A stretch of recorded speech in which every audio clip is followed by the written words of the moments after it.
Je voudrais faire, moi, le lien entre ton dernier film, Traduire, qu'on avait vu dans cette salle, et celui d'aujourd'hui, Annonce, parce que je trouve qu'il y a un lien très fort, et d'autres l'ont trouvé. Dit la traductrice.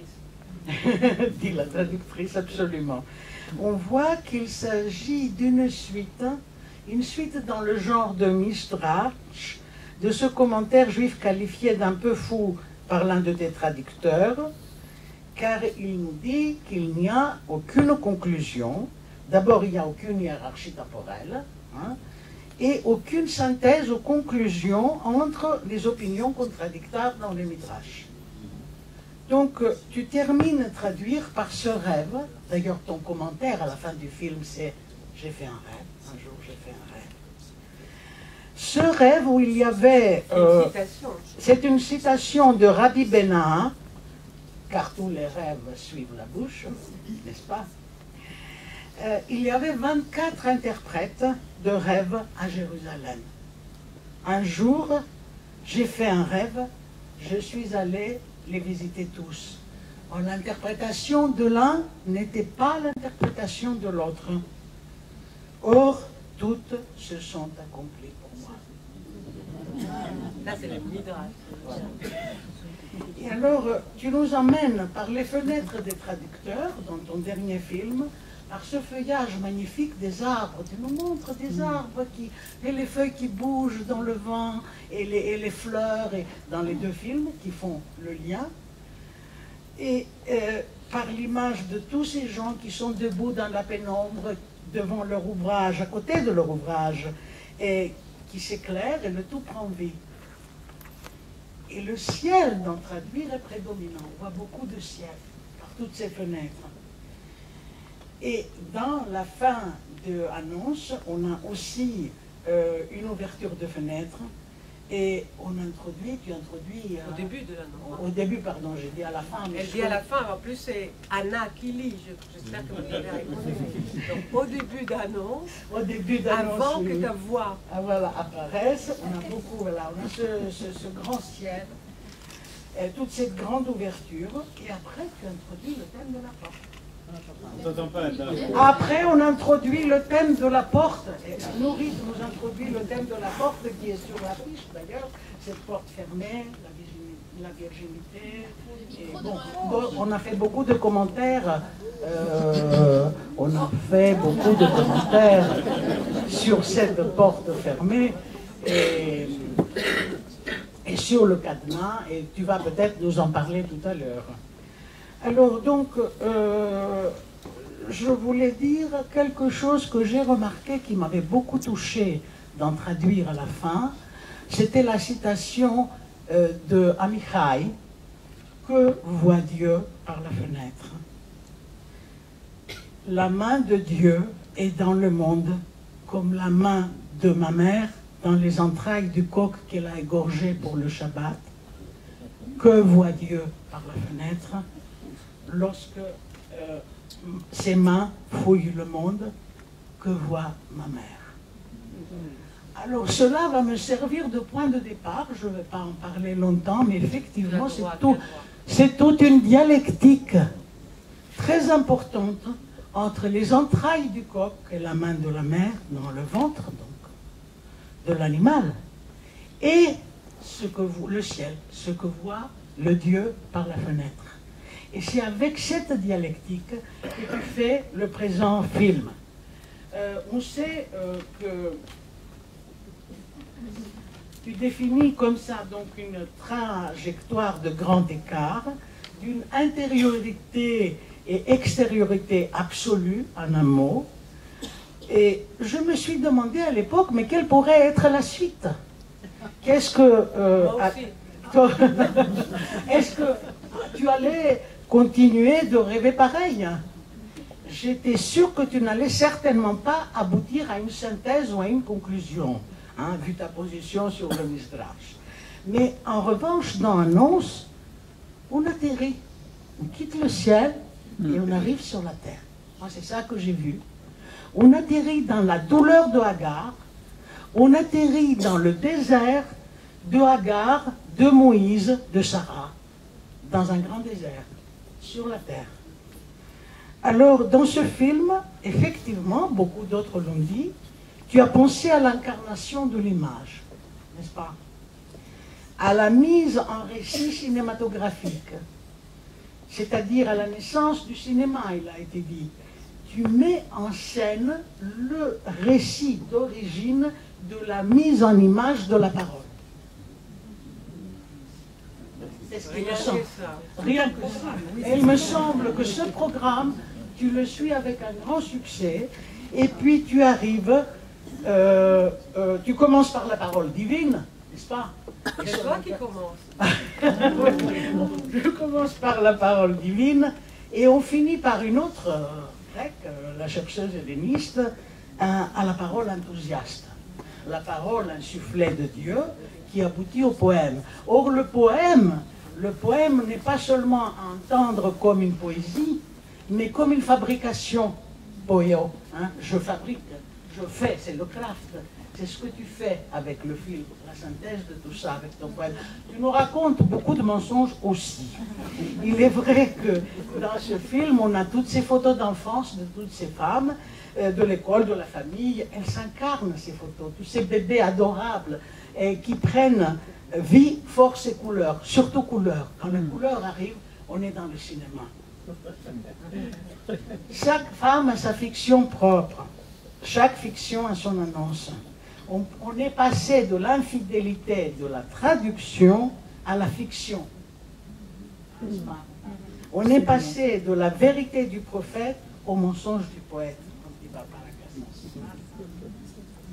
Et il y a surtout une chose, et avec ça je vais finir,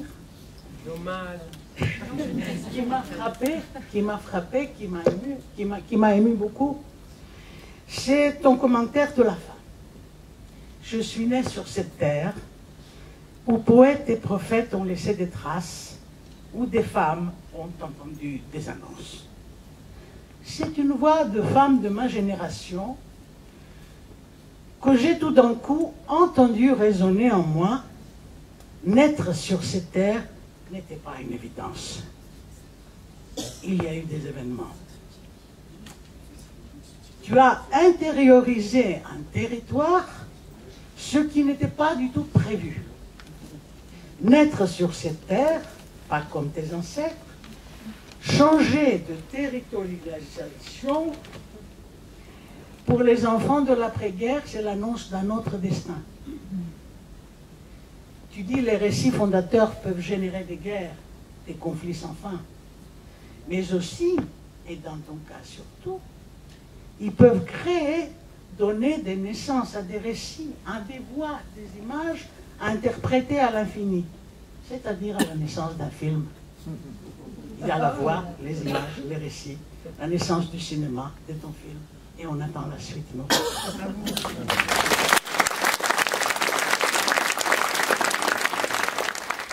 Alors, par quoi on est fécondé?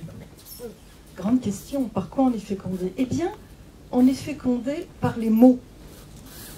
Incroyable, mais vrai.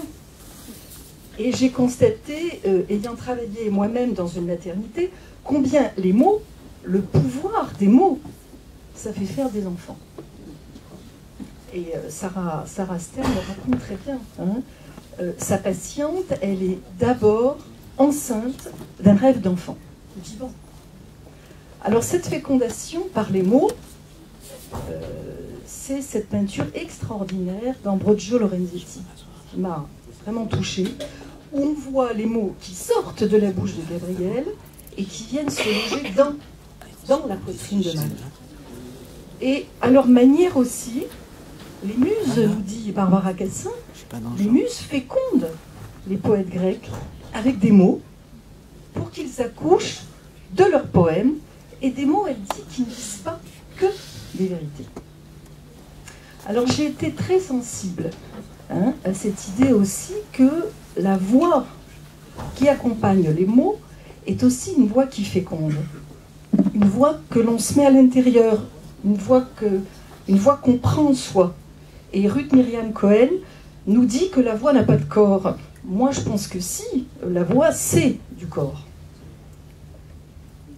Alors je finirai là-dessus, une autre chose qui m'a aussi beaucoup intéressé, Nourit, et qui est repris dans presque tous les discours de ces femmes, leurs histoires. C'est comment la première annonce biblique a à voir avec la détresse de deux femmes.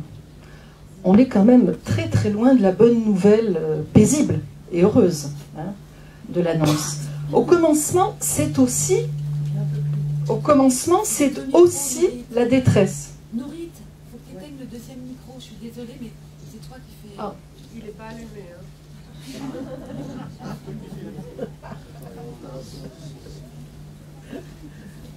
Excusez-moi, c'est la voix. Pas du tout. C'est parce que vous êtes trop près de l'écran, il faut avancer. Il y a des haut-parleurs. Je vais me plonger dans... Mais on revient sur la voix. Donc, je reviens sur l'idée qu'au commencement, c'est aussi la détresse. Hein. Et les commentaires des femmes que tu as choisis nous plongent dans cette tension permanente entre celle qui est enceinte et celle qui ne l'est pas. Hein, la jalousie, l'insupportable pour Sarah, l'exclusion, la solitude, la condamnation pour Agar. Et moi, j'ai trouvé formidable ce que dit justement à ce sujet-là Aviva Pedaya. Hein. D'ailleurs, ça fait la 3e fois qu'on la voit dans tes films, Nourit. J'étais très sensible à ce qu'elle disait au sujet de cette oscillation entre stérilité et fécondité, et fécondation. Et l'image que tu nous donnes du désert, elle rend cette alternative. D'un côté, on a un désert inhospitalier, le désert qui fait mourir de soif, hein, là où Agar et son fils ont été eux-mêmes assoiffés. Et un désert qui fait vivre, là où Djibril, l'ange Gabriel, fait jaillir la source. Voilà, et on sait que, ça c'est peut-être pour finir, mais on sait que tous les fils de ces annonces ont été menacés de mort, ou ont connu des grands dangers à un moment donné ou à un autre. Ismaël, il est presque mort de soif. Isaac, il a été presque égorgé par son père. Jean, lui, il a été complètement décapité. Bon, Jésus crucifié. Voilà. Mais on peut dire que tout ça, ça finit quand même pas trop mal. Merci, Maurice. Oui, je voudrais dire que j'ai été très sensible à la qualité de l'image, au travail sur l'image, et en particulier au dépouillement. Je ressens qu'il y a très peu et que ça nous parle beaucoup. L'image elle-même. Et aussi, j'ai beaucoup aimé quelque chose dont notre ère médiatique nous repaît malgré nous, et qui manque dans votre film, et j'ai apprécié que ça manque, c'est qu'il y a une espèce d'ouverture ou de délivrance de la parole, mais on ne sait pas ce que font ces femmes. La psychiatre se nomme parce que ça fait partie de ce qu'elle essaie de dire, mais au début, c'est la parole toute seule, telle qu'elle, de quelqu'un. Et ça, on devine l'histoire de la peinture, mais je trouve que c'est important qu'il n'y ait rien, qu'on ne sache pas. Voilà. Et ça, c'est aussi touchant.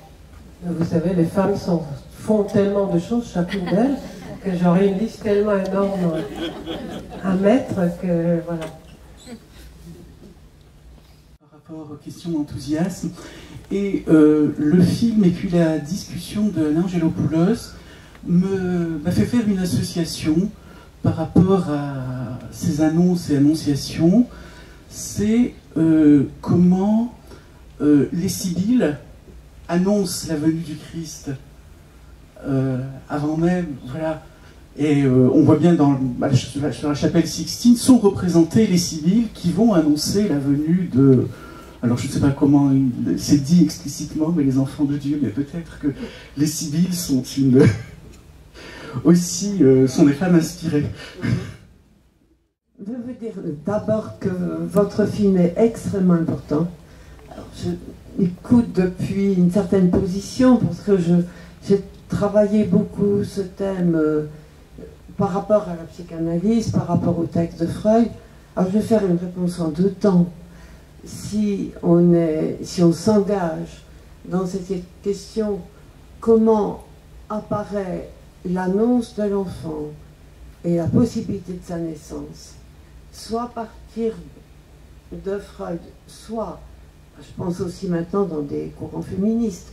Alors, je dis tout de suite que je dirai deux choses après, que maintenant, il y a une dimension qui est indiquée rapidement au début par votre film et qu'il faudrait creuser, qui n'est pas du tout incompatible avec. Mais on aurait besoin d'entendre plus un premier moment où, vous l'avez dit pour l'homme qui reçoit, pour Mahomet, pour la femme, il y a un premier temps qui est l'effroi.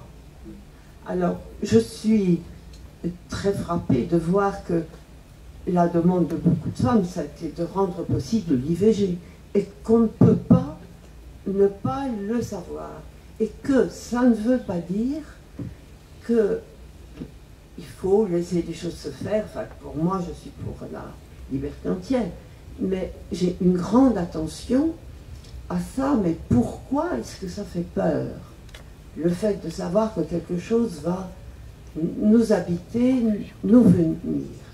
Alors pour moi, cette peur est précieuse d'une certaine manière, parce que si on lit Freud, on rencontre une peur terrifiante. Et c'est au fond, en écoutant des femmes qui d'abord étaient enceintes, et en imaginant ce que c'est que refouler, avoir peur de l'autre, avoir peur de la pénétration, au fond, les thèmes que vous avez élaborés sont exactement les thèmes dont la psychanalyse a besoin pour remplir, pour aller de cet espace d'effroi.